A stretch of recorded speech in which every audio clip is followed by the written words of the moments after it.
I've been playing competitive FPS for well over 10 years. Call of Duty, Apex Legends, Fortnite, you name it. I've played them all at a pretty decent level, and during that time I've owned basically every high-end gaming headset on the market. Starting from the Astro A40 TR, passing through Turtle Beach with the new Astro A50s, the SteelSeries. I've even tried their Pro lineup as well as some very expensive ODs headphones. So I know exactly what I want from a gaming headset and how to evaluate it. Hearing footsteps, the way the audio works. And somehow, nowadays, the best gaming headset I've used in all these years is made from Apple. And I didn't even buy them for gaming. I just happened to try them with the latest update on Windows, which improved the Bluetooth and improved how Apple drivers work for Windows. Now, I bought the AirPods Pro Max 2 for flights, traveling in general, and listening to music. They are the comfiest, lightest pair of headphones you can buy. They're absolutely insane. If you hop in an airport and you turn on the active noise cancellation, you cannot hear anyone. You can actually enjoy a worry-free flight without having to hear the kids screaming and all the people around you going crazy. They even protect you from the change in altitude as the plane takes off. So they're perfect for that, but that's what every review is saying. The crazy part is when I went ahead and tested them for gaming. I connected them just because I wanted something lighter to hold in my head to watch a movie, and after that, for the past month, I've basically never used my Astro A50 again. They're just sitting there collecting dust, even though they're some of the best headphones in the market. Now, I'm not someone who plays a couple of single-player titles per year. I've been gaming competitively for a while, so I wasn't really expecting this. I was expecting the AirPods Max to be decent headphones and usable for single-player titles, but it turns out the spatial audio and the way they work with the transparency mode is insane. The microphone is also of a very good quality, better than the Astro, because the Astro always sounds a little bit metallic, even if you spend hours tuning it in the Astro Command Center. And again, the surprising thing is not the sound quality, because I was expecting them to sound good.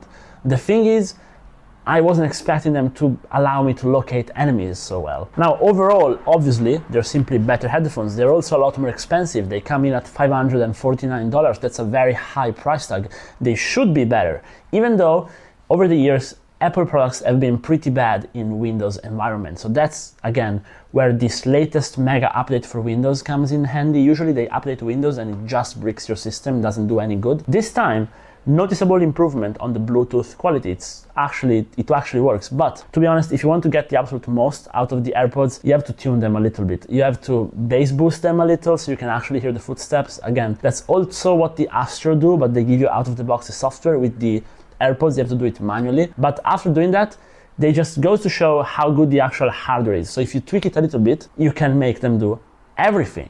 And that's crazy.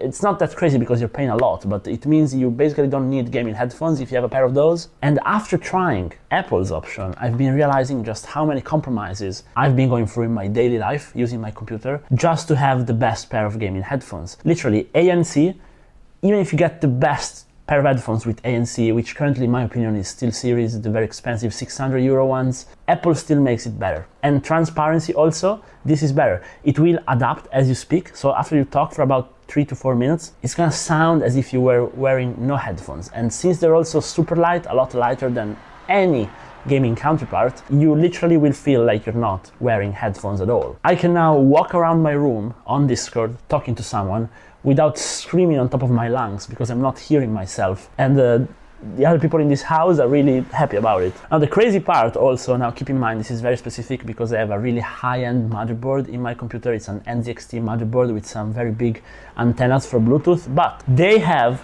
the AirPods Max 2. They have more range from my computer than the Astros. Even though the Astros have a dedicated base, there's a transmitter in it. Those headphones via Bluetooth, somehow, they have more range. There is a specific spot in my house next to the fridge, which is very important when you're gaming. You know, you want some fresh water or a snack. And every time I went there, I would lose all my audio, and it would actually freeze before losing it, so it would be very annoying for my ears. And the AirPods, they keep working there also. And it's not just the Bluetooth in my PC, because if I put on some regular AirPods, not the Max, the regular ones, they don't go as far.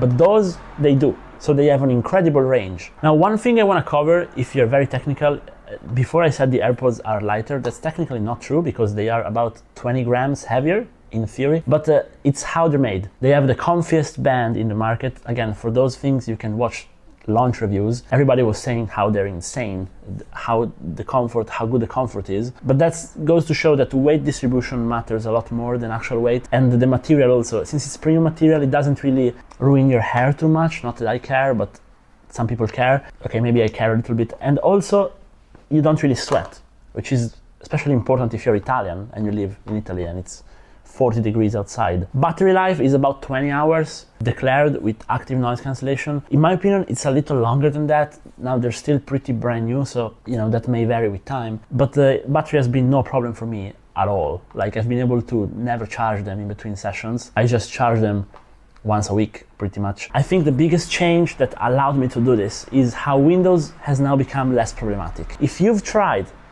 pairing something from Apple to a Windows computer, you know how annoying that was. And if you were trying to also handle the microphones in Discord, you know how bad that was. It was bugged, it wasn't working. And it's also why I waited around a month to make this video, because I wanted to make sure I wasn't getting any bug after a while and that I wasn't just being lucky. I also tried on 3 computers to make sure, and it just works flawlessly now. Feels like you're doing it on a MacBook, which makes a big difference for day-to-day experience. Now guys, we have to be honest. I say they are the best all-rounder gaming headphones in the market, and I say this putting my face on it. However, they're not the best for every specific angle. Allow me to be clear. If I'm fighting in Call of Duty with the AirPods Max, I can hear that someone is downstairs. I can hear him fine. However, with my Astros, I can hear they are downstairs, slightly behind me, and maybe 30 degrees to the left. So you still get a level of accuracy if you've been playing competitively for a while. That's just unbeatable with a proper gaming headphones. However, the question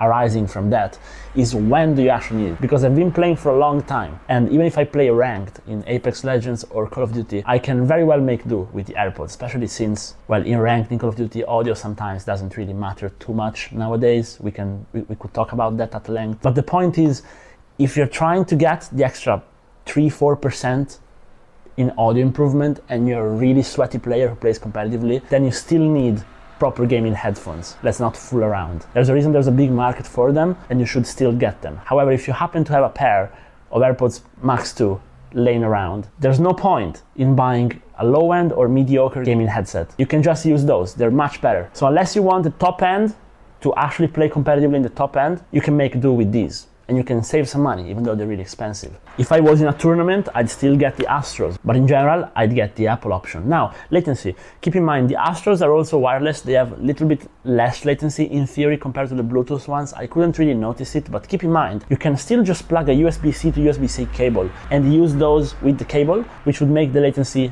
0. But even there, they have such good Bluetooth that you don't really need to do that at all. Also because, again, that comes into that small edge of competitiveness where you may as well just get, again, a high-end gaming headset. Now, last take on the price, $549. It's insanely expensive. Yes, it's a lot of money. However, if you keep in mind that this allows you to do what 2 or 3 different pair of headphones would do, then it's still ridiculously expensive, but it starts to make sense because they are premium travel headphones, they are very good for music, and they can also game. So still expensive, definitely not the best value out there, but if you need them for travel, you can save money on a pair of gaming headphones. Now, who should actually buy them? Well, if you have an Apple ecosystem like an iPhone and you travel a lot, you listen to a lot of music and you game, but you're not doing it for money, you're not playing professionally, and you prefer to just have one good pair of headphones, then those are for you. They're clearly not for you if you're in the top 1% of ranked players, and they're not for you if you're after the absolute best value for money. So after more than a decade of gaming with gaming headphones, I've realized the thing. Maybe most gamers don't actually need gaming headphones. And Apple didn't build the best competitive gaming headset. However, they may have built accidentally the best choice for someone who plays games. What do you guys think? It's a tricky topic. I want to hear your opinion down below. And if you like the video, again, drop a like and subscribe. You can also now become a member to support the channel. And thanks you guys a lot for watching. Bye bye.